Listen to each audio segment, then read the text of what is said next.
Assalamu alaikum. Today we will discuss exercise 1.2 of question number 1. इस exercise को समझने से पहले हम कुछ टर्म्स डिस्कस कर लेते हैं, जिसमें हमारे पास है रेडिकल, रेडिकेंड्स क्या होते हैं, रेडिकल क्या होता है। रेडिकल बेसिकली हमारे पास ये चीज़ होती है जिस तरह √25, अंडर रूट के अंदर कोई भी वैल्यू हो, मतलब अंडर रूट के अंदर कोई भी वैल्यू हो, 5 हो, अंडर रूट के अंदर 6 हो, अंडर रूट के अंदर 7, 8 कोई भी वैल्यू हो, बेसिकली वो हमारे पास होती है रेडिकल या स्क्वायर रेडिकल होता है, उसको हम स्क्वायर रेडिकल भी बोलते हैं। और ये जो अंडर रूट होता है ना, स्क्वायर रूट, बेसिकली कुछ लोग इसको स्क्वायर रूट भी कहते हैं और अंडर रूट भी होता है, इसको हम कहते हैं रेडिकल साइन। और इसके अंदर ये जो 25 या कोई नंबर होगा, जो अंडर स्क्वायर रूट या अंडर रूट के अंदर जो कोई नंबर होता है ना, तो उस नंबर को हम कहते हैं रेडिकेंट। ठीक है, इसी तरह से ये कुछ हमारे पास है रेडिकल फॉर्म दी हुई है ये हमें इन्होंने, और हमने इसमें बताना है कि इंडेक्स ऑफ रेडिकल, रेडिकल का इंडेक्स क्या है, और दूसरा रेडिकेंट क्या चीज़ है। तो इंडेक्स बेसिकली हमारे पास क्या चीज़ होती है कि इंडेक्स जिस तरह स्क्वायर रूट या स्क्वायर रूट के ऊपर जो वैल्यू लिखी हुई होती है, जिस तरह ये हमारे पास स्क्वायर रूट है, इसके ऊपर कोई भी वैल्यू है, साथ में 3 है या 4 है या 6 है या 8 है, या जिस तरह सिंपल स्क्वायर रूट, खाली सिंपल स्क्वायर रूट अगर है तो इसकी वैल्यू आपको पता है ये 1/2 होती है। तो इस तरह ये जो बेसिकली ये चीज़ जो होती है ना, इसके ये जो साथ में जो वैल्यू होती है, ये 3 है, यहाँ पे सिंपल 2 है क्योंकि ये 1/2 होता है। तो अगर किसी में 4 हो, 5 हो, तो ये बेसिकली हमारे पास इंडेक्स कहलाता है। और रेडिकेंट मैंने आप लोगों को बताया कि अंडर रूट के अंदर जो वैल्यू होती है वो बेसिकली हमारे पास रेडिकेंट होती है। तो इस तरह से ये अंडर रूट के ऊपर ये जो वैल्यू लिखी हुई है ये वाली, ये है 3, इंडेक्स 3 जो है वो इंडेक्स है, और ये जो अंडर रूट के अंदर जो लिखा हुआ है ये 35, ये हमारे पास है रेडिकेंट। इस तरह से यहाँ पे अंडर रूट की यहाँ पे वैल्यू है वो 5 है, अंडर रूट के ऊपर ये जो पावर है इसकी ये 5 है, और मतलब ये इंडेक्स जो है इसका 5 हो गया, और जो रेडिकेंट इसका है ना अंडर रूट के अंदर ये पूरी वैल्यू, सिंपल ये एक वैल्यू नहीं लेनी है आपने एक्स या वाई या कोई जेड, मतलब कुछ ये नहीं, अंडर रूट के अंदर जो पूरी वैल्यू जितनी भी हो, वो डिवाइड में हो या मल्टीप्लिकेशन में लिखी हुई हो, वो पूरी वैल्यू हमारे पास रेडिकेंट होगी। सेम इसी तरह से यहाँ पे अंडर रूट है तो इसकी वैल्यू 1/2 होती है, तो मतलब 2 है इसकी वैल्यू, तो ये 2 आ गया, इंडेक्स इसका आ गया, और अंडर रूट के अंदर ये पूरी वैल्यू माइनस के साथ लिखी हुई है, तो पूरी माइनस के साथ ये हमारा रेडिकेंट होगा। कुछ और इम्पॉर्टेंट टर्म्स है हमारे पास इसमें, product and quotient rules for radicals. Radicals के हमारे पास कुछ क्वोशंट और प्रोडक्ट रूल्स होते हैं। जिस तरह पहला है कि अगर अंडर रूट के अंदर ए आ जाए और उसकी पावर सेम हो, कोई दो डिफरेंट अंडर रूट है, लेट्स सपोज एक है अंडर रूट 6 है और इसकी पावर जो है वो 3 है, अगला है अंडर रूट 8 और इसकी पावर भी 3 है। मीन्स क्या मैं ये कहना चाह रही हूँ कि अगर अंडर रूट की जो इंडेक्स अगर है, दो कोई अंडर रूट आपको डिफरेंट दिए हुए हैं और उसके इंडेक्सेस उनके सेम है, लेकिन रेडिकेंट उनका डिफरेंट है, तो उसके लिए हमारे पास प्रोडक्ट रूल का फार्मूला लगेगा, और वो क्या लगेगा कि हम इनको एक अंडर रूट के अंदर 6 × 8 करके एक ही अंडर रूट के अंदर इनको लिख लेंगे इस तरह से। हाँ, ये फार्मूला तब वैलिड नहीं होगा जब इनका इंडेक्स डिफरेंट होगा। फ़र्ज़ करो यहाँ पे 3 है, यहाँ पे 4 है, अगर इंडेक्सेस डिफरेंट हो जाते हैं तो फिर ये फार्मूला वैलिड नहीं है, फिर हम ये फार्मूला नहीं लगा सकते।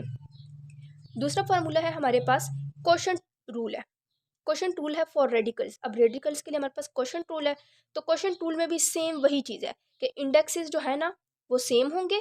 फ़र्ज़ करो इसी को मैं क्वोशंट में लेके चलूँ, तो ये 3 √6 डिवाइडेड बाई 3 √8, तो मैं इसको क्वोशंट में अगर लिखूँ तो ऐसे करके लिख दूँगी 6 ÷ 8, मतलब एक ही डिवाइड में मैं इनको लिख दूँगी। जिस तरह मैंने इन दोनों को, ये दोनों मल्टीप्लाई हो रहे थे ना, तो मैंने इन दोनों को एक ही मल्टीप्लाई में लिख करके लिख दिया। इस तरह से इन दोनों को एक ही डिवाइड में करके और ये इनका इंडेक्स लिख दूँगी। और ये क्वोशंट और प्रोडक्ट रूल तब अप्लाई होते हैं जब इनके इंडेक्सेस दोनों अंडर रूट के इंडेक्सेस सेम हो। और अगला हमारे पास है कि ये तो आप लोगों को पता होगा कि ये जो फॉर एग्जांपल जिस तरह 8 की पावर 2 है, तो ये हमारे पास बेस होता है, और ये जो होता है ये एक्सपोनेंट होता है, ये बेस होती है और ये एक्सपोनेंट होता है। उसके बाद अगर कोई भी टर्म इस तरह लिखी हुई है, बी 1/4 अगर है, तो उसको हम अंडर रूट में कैसे लिखेंगे, 4 √b। एग्जाम्पल दे रही हूँ, मतलब इस तरह अगर 1/8 हो तो हम उसको 8 अंडर रूट बी लिख देंगे। बी की जगह कोई भी वैल्यू हो सकती है, 6, 10, कोई नंबर, कोई भी डिजिट, कुछ भी हो सकता है। डिजिट के अलावा अल्फ़ाबेट भी हो सकता है। मीन्स के अल्फ़ाबेट एक्स वाई में ले लेती हूँ या एक्स स्क्वेयर ले लेती हूँ। एक्स स्क्वेयर की पावर जो है वो 9 है, तो मतलब सॉरी, अगर एक्स स्क्वेयर की पावर 1/9 है तो इसको मैं 9 अंडर रूट एक्स स्क्वेयर लिख दूँगी। हाँ, ये हमारे पास तब एप्लीकेबल होता है जब हमारे पास वैल्यू जो है वो 1/, की फॉर्म में मौजूद हो। अगर वैल्यू सिंपल ऐसे है एक्स स्क्वेयर और 9 है तो हम इसको अंडर रूट में ऐसे करके कभी भी नहीं लिख सकते, ये गलत है।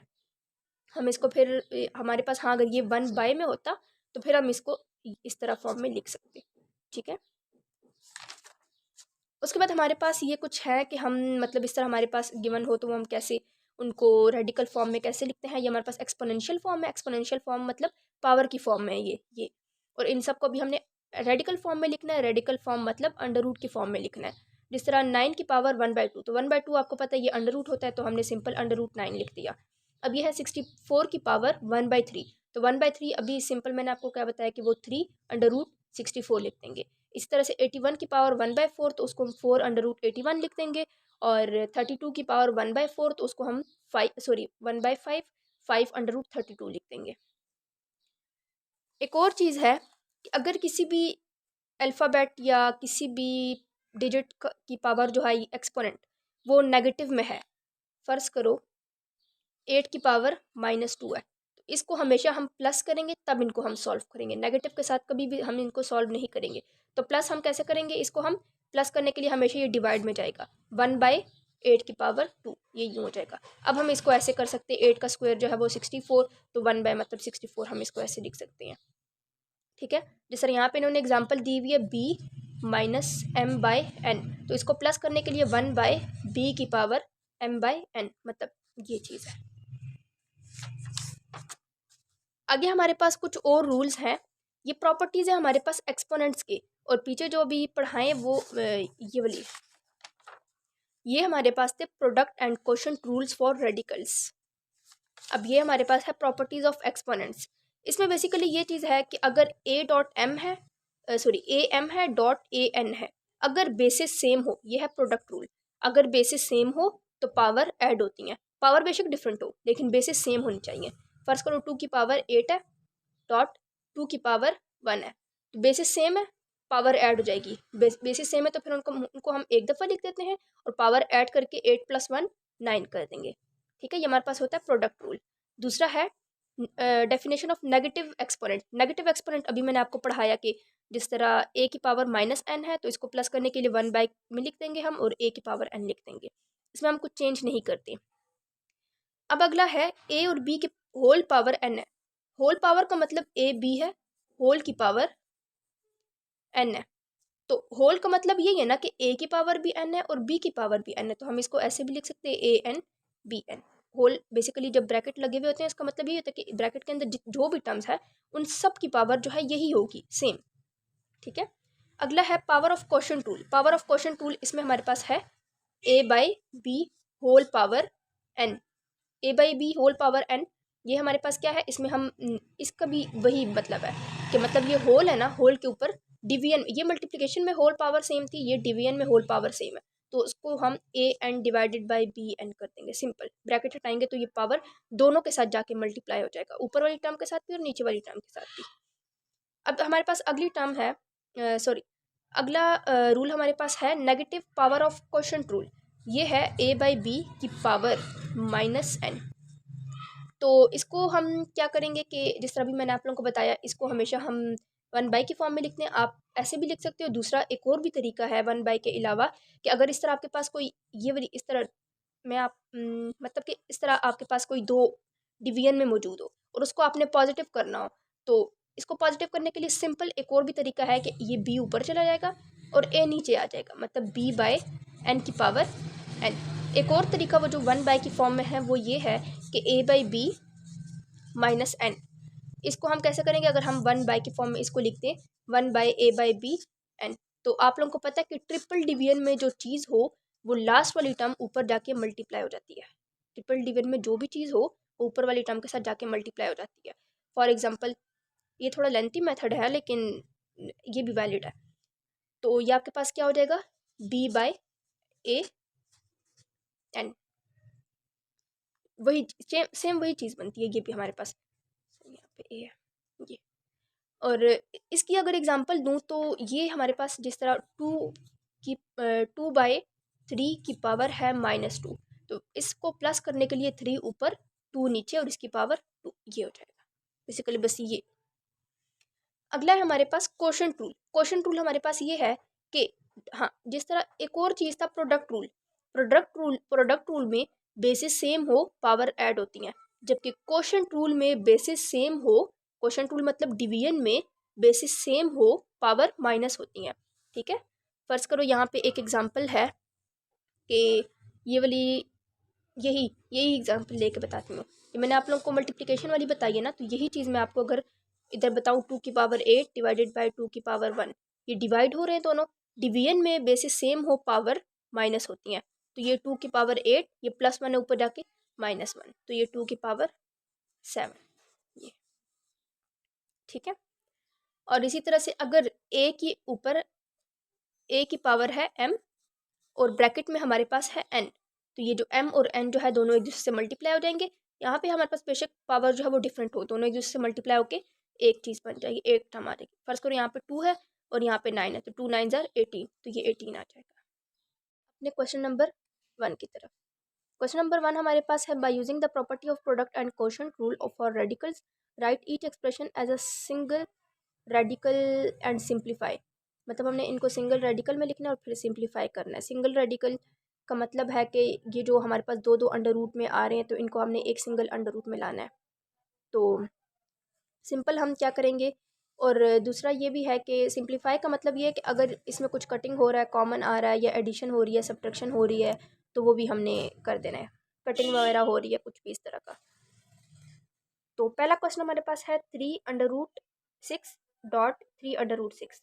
तो पहला जो प्रोडक्ट रूल था, ये product rule, property of product rule जो हमने पढ़ा कि हमारे पास इंडेक्स अगर सेम हो तो बेसिस बेशक डिफरेंट हो, रेडिकल्स बेशक डिफरेंट हो, इंडेक्स अगर सेम हो तो हम उनको क्या कर देते हैं, एक ही अंडर रूट में लिख देते हैं। ये 3 आ गया, और 6 जो है ये बेशक सेम है, इनको हम एक दफ़ा नहीं लिखेंगे। ये हमारे पास पावर जो उनकी होती है ना, वो हम एक दफ़ा लिख देते हैं, और बाकी अंदर जो भी चीज़ होती है उनको हम मल्टीप्लाई करके लिख देते हैं। मतलब अंडर रूट के अंदर हमारे पास ये वाली टर्म और ये वाली टर्म मल्टीप्लाई होके आ जाएगी, और बाकी इनका जो इंडेक्स है वो एक दफ़ा आ जाएगा। तो 6 × 6 × 36। सेम इसी तरह से हमारे पास अंडर रूट 5 है और ये भी अंडर रूट 5 है। फिर अगेन इनकी इंडेक्सेस सेम है, तो हम इन पे प्रोडक्ट रूल लगा देंगे और 4 और 8 को एक दूसरे से मल्टीप्लाई कर देंगे एक अंडर रूट के अंदर लिख के, और ये हमारे पास 4 8 32 और ये पावर इसकी 5। अगेन इसमें हमारे पास है इंडेक्स फिर सेम है, तो इंडेक्स सेम है, हम इनको एक इंडेक्स में लिख देंगे एक अंडर रूट में करके, और x है और ये x क्यूब है, तो x.x क्यूब। अब ये x.x क्यूब जो है अगर आप लोगों को याद हो तो मैंने भी आप लोगों को बताया कि प्रोडक्ट रूल हमारे पास क्या होता है कि जब बेसिस सेम हो पावर ऐड होती हैं। बेसिस सेम है ना, x और x बेसिस सेम है तो पावर ऐड हो जाएंगी। पावर ऐड मतलब इसके ऊपर इसकी पावर क्या है 1 और इसकी पावर क्या है 3, तो 1 + 3 4। बेसिस सेम थी, इनकी पावर ऐड होके 4 आ गई। इसमें दो फार्मूले लग रहे हैं, एक तो हमारे पास प्रोडक्ट प्रॉपर्टी ऑफ प्रोडक्ट लग रहा है जो कि हमने ये किया, और दूसरा हमारे पास ये प्रोडक्ट रूल लग रहा है इसमें हमारे पास। उसके बाद हमारे पास है, ये है √10 और ये है 3√11। अब यहाँ पे जो इसका जो वो है अंडर रूट, यहाँ पे जो वैल्यू है पीछे मैंने आपको बताया भी था वो 2 होता है, तो ये 2 है और यहाँ पे 3 है, तो इंडेक्स इनके डिफरेंट है, तो इस पर हम प्रोडक्ट रूल नहीं लगा सकते और ना ही क्वोशंट रूल लगा सकते हैं, क्योंकि क्वोशंट रूल के लिए तो इन दोनों को डिवाइड में होना ज़रूरी है, लेकिन क्वोशंट रूल के लिए भी आप लोगों को मैंने यही बताया था कि इंडेक्स सेम होना चाहिए। तो इसको हमने क्या करना है कि product rule for radicals does not apply to this because indexes are not same. अगला क्वेश्चन हमारे पास है 4√x7 डिवाइडेड बाय 4√x5। तो सबसे पहले तो हम इसका इंडेक्स सेम कर देंगे 4, और फिर मैंने आप लोगों को एक और प्रॉपर्टी बताई थी डिवीजन प्रॉपर्टी, कि अगर डिवीजन में बेसिस सेम हो, बेसिस सेम है ना x और x बेसिस सेम है, तो पावर माइनस होती है, तो ये +5 है ऊपर जाके -5 हो जाएगा, तो 7 - 5 2, हमारे पास ये इसका आंसर आ गया। अगला है अंडर रूट, इसका इंडेक्स जो है वो हमारे पास 3 है और इसका भी 3 है, तो हम इनको सबसे पहले एक ही इंडेक्स में लिख देंगे और ये हमारे पास 5000 और ये 5 है, तो इन दोनों की कटिंग भी हो रही है, इनकी हम कटिंग करके 5 1 5 5000 टाइम 500 सॉरी 1000 5 ये हमारे पास है 5000 डिवाइडेड बाय 5, तो 5 1 इज़ 5 और बाकी 3 जीरो, ये 5 0 ज़ार 0 5 0 ज़ार 0 5 0 ज़ार 0, तो ये 1000 आ गया ये। अगला हमारे पास है, इसका भी इंडेक्सेस हमारे पास सेम है 2 और 2, तो अगेन इनको हम एक में लिख देंगे और इनकी कटिंग करके 500 की कटिंग करके 5 से 5 1 इज़ 5 और 5 0 ज़ार 0 5 0 ज़ार 0, तो ये 100 आ गया।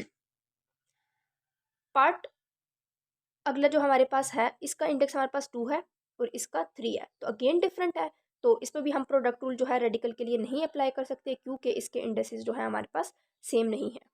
तो ये था हमारा आज का लेक्चर।